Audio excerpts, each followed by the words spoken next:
Welcome to Echoes of the Unknown, the podcast where we'll be exploring some of the world's most fascinating unsolved mysteries.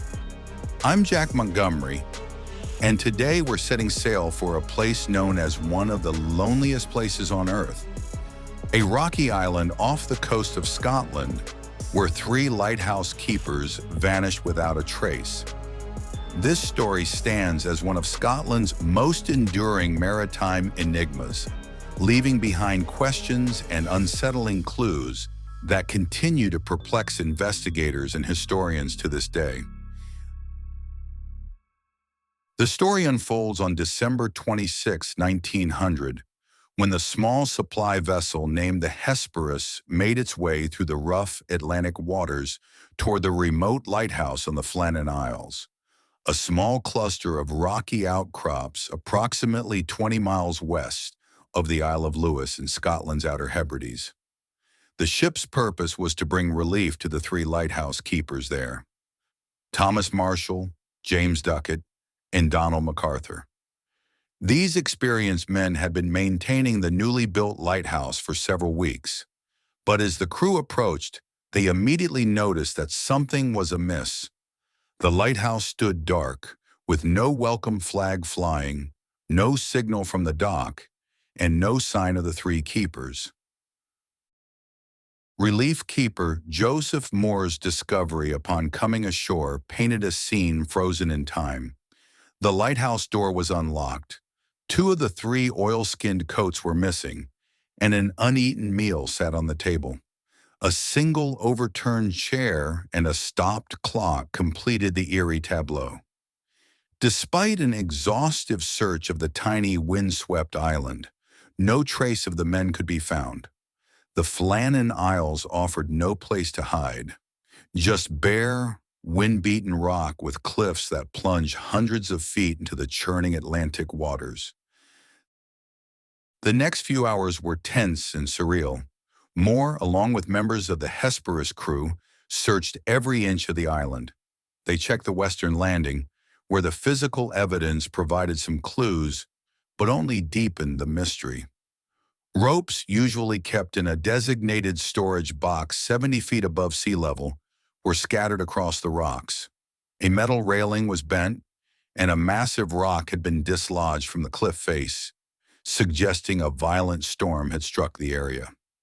Yet this scene raised more questions than it answered, particularly about why all three men would have ventured to such a dangerous spot simultaneously. The Northern Lighthouse Board launched an immediate investigation. Led by Robert Muirhead, who personally knew the keepers, it revealed crucial details from the lighthouse log. The final entry, dated December 15th, read simply, "Storm ended, sea calm. God is over all." Previous entries described severe weather conditions and noted unusual behavior among the men. One keeper had been unusually quiet, while another had been crying. These personal observations added a psychological dimension to the mystery that has intrigued investigators for generations. The official explanation suggested that all three men had ventured to the western landing to secure the ropes or equipment during a storm, only to be swept away by a massive rogue wave, perhaps over 100 feet tall. However, this theory raises significant questions. Most notably, it violated fundamental lighthouse protocol requiring one keeper to remain inside at all times, a rule that experienced keepers would have known was essential for safety. Additionally, ship logs from other nearby vessels indicated calm weather in the region after December 12th, contradicting the storm theory and creating a troubling discrepancy in the timeline. The investigation revealed no signs of struggle within the lighthouse itself. The bedrooms remained untouched, and there was no evidence of blood or violence. The state of the living quarters suggested the men had left voluntarily, but the circumstances of their departure remained unclear. The presence of the uneaten meal particularly puzzled investigators. Why would all three men abandon their food if they were not facing an immediate emergency? Over the decades, alternative theories have emerged to explain the disappearance. The foul play hypothesis suggests that a conflict between the keepers turned violent, although this seems unlikely given their professional relationships and the absence of violence indicators inside the lighthouse. Some speculated that one keeper might have attacked the others and then fallen to his death, but no physical evidence supported this scenario. The mystery's impact on popular culture has been significant. Local legends speak of ghostly figures haunting the island, though these stories likely emerged after the disappearance rather than before it. British poet Wilfred Wilson Gibson wrote haunting verses about the empty lighthouse, and the story inspired numerous books and documentaries.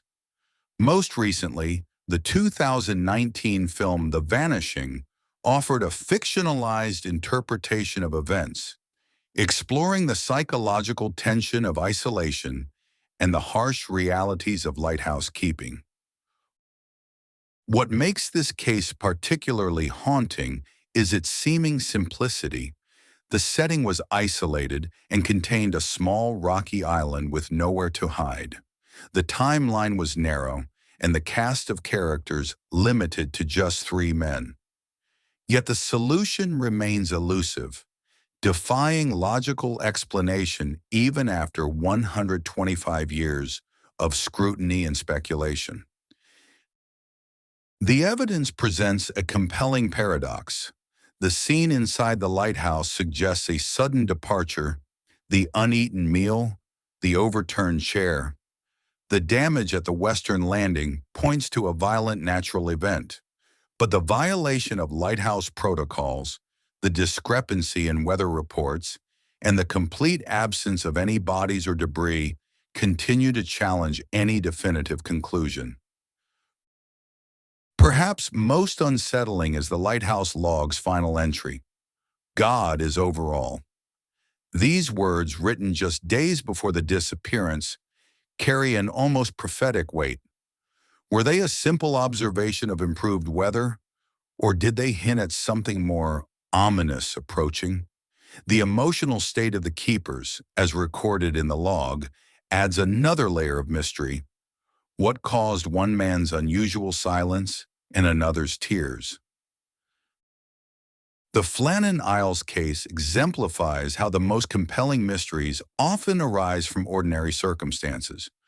No complex crime scene, no obvious suspects, no clear motive, just 3 men who stepped out of our world as surely as if they'd walk through an invisible door, leaving behind only questions that echo through time. Their families never received closure, and the sea never yielded its secrets. The lighthouse itself is now fully automated, no longer requiring human keepers to maintain its warning beam across the treacherous waters. The island remains a lonely sentinel, its automated lighthouse beam sweeping across waters that may hold answers we'll never uncover. In the end, the Flannan Isles mystery endures not because of what we know, but because of what we don't, and perhaps never will. It stands as a testament to the power of the unknown and the enduring human desire to make sense of the inexplicable. Thank you for listening to this episode of Echoes of the Unknown. If you found this story compelling, please subscribe, leave a review, and share with fellow mystery lovers. Until next time, stay safe, stay curious, and remember, the truth often waits in the shadows.